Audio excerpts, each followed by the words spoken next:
the internet is a massive, massive store, and you can reach 7 point something billion people on the internet. And so as an e-commerce founder, why would you limit yourself to the people who, speak your language, or at least like who are, who can walk to your headquarters? Well, I'd love for you to just go deeper on in terms of like the potential success indicators for you guys, what you look at. I know you spoke kind of like from a holistic point of view, but are there certain metrics that like you see plug in? I know repeatable systems, but are there metrics that you kind of look at and be like, they're over X benchmark or whatnot, and then you sit there and say, yes, tick off, tick off, tick off? Yeah, I mean, we look for. I've got to look at the ROAS numbers, but it's like it's it's certainly like above like at least above 1 point something or 2, like at least like profit ROAS. So yeah. I think the revenue ROAS is important. But it actually really depends on the gross margins and the free cash flow. And so we pay a lot of attention to margins. We pay a lot of attention to ROAS, and then we pay attention to liquidity, right? And so like how, is this business a going concern? And then trajectory. High growth businesses we give a lot more favorability to, and then we're starting to incorporate things like how saturated are the audiences and things like that. If you're starting to use the direct response, like how close are you to plateauing? That all informs like, can you actually spend $1 million, next month? Or like, are you doing really well at 200 grand, but if we give you $1 million, your business might fall off a cliff. So those are the types of things that we're starting to look at. So a lot of the things are more internal operation side of things, right? So it's because you could help a company fix their margins, harder to help a company, let's say, fix their cost per impression. Right. So, you're looking at more things that you could control versus things that are outside your control. Yeah, for the most part. Although one of the things we try and do is we say, look, we've worked with this, we've worked with XYZ agency, and they've been able to, we've seen them improve the cost per impression for businesses in your category. So we think they could. So while we may not get actively involved, we can make some targeted recommendations and then we give the founder and business owner the data to hold their agency accountable, to say like, hey, we recommended this agency because we thought they could do this. Here's where I started, here's where I'm going. So people use that quite frequently. Yeah. So, and do you follow the same decision-making process like regular loans, or do you look at it more like a holistic view of company operations? So we really focus on, revenue and cash flow and trajectory. Regular loans, I mean, the banks, one of the things to understand is like banks are regulated to hold assets on their balance sheet.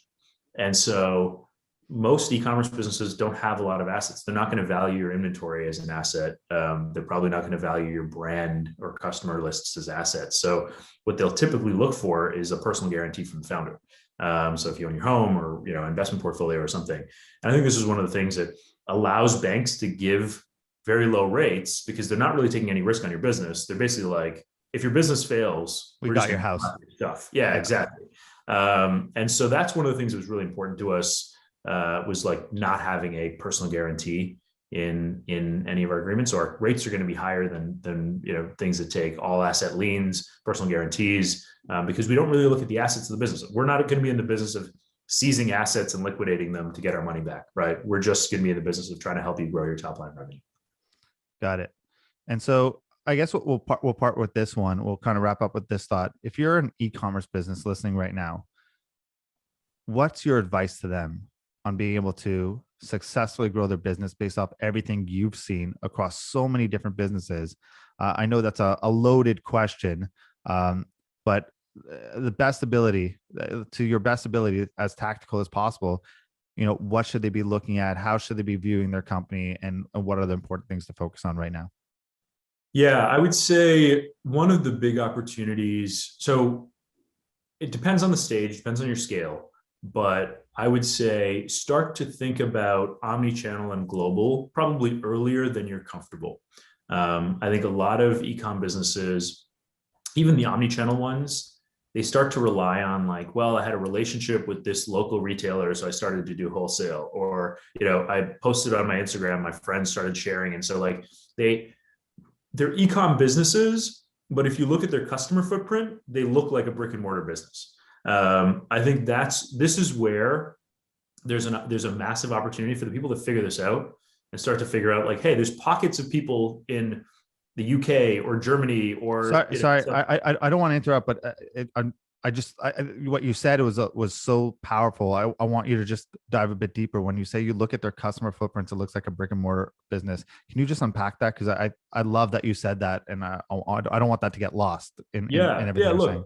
If like the internet is a massive, massive store, and you can reach 7 point something billion people on the internet, and so as an e-commerce founder, why would you limit yourself to the people who speak your language, or at least like who can walk to your headquarters, right? And I think we see so many founders who go way too long, and they build up this personal relationship, and obviously like organic traffic is easy and cheap, and posting to friends and things like that ends up working. But there's just this massive, massive opportunity to find pockets of customers that would fall in love with your product in other parts of the world. And it takes complexity, right? There's global supply chains. You've got to figure out how to advertise in those. They may be using different channels and things like that.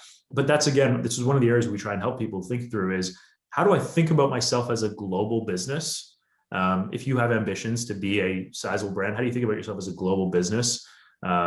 Much earlier than you would if you were just a brick and mortar store, right? And how do you start to think about building a global brand? Because that's where there's real value, and that's where there's real untapped opportunity. And I think many e-commerce founders sort of fall into this trap of acting like a local retailer or coffee shop or restaurant.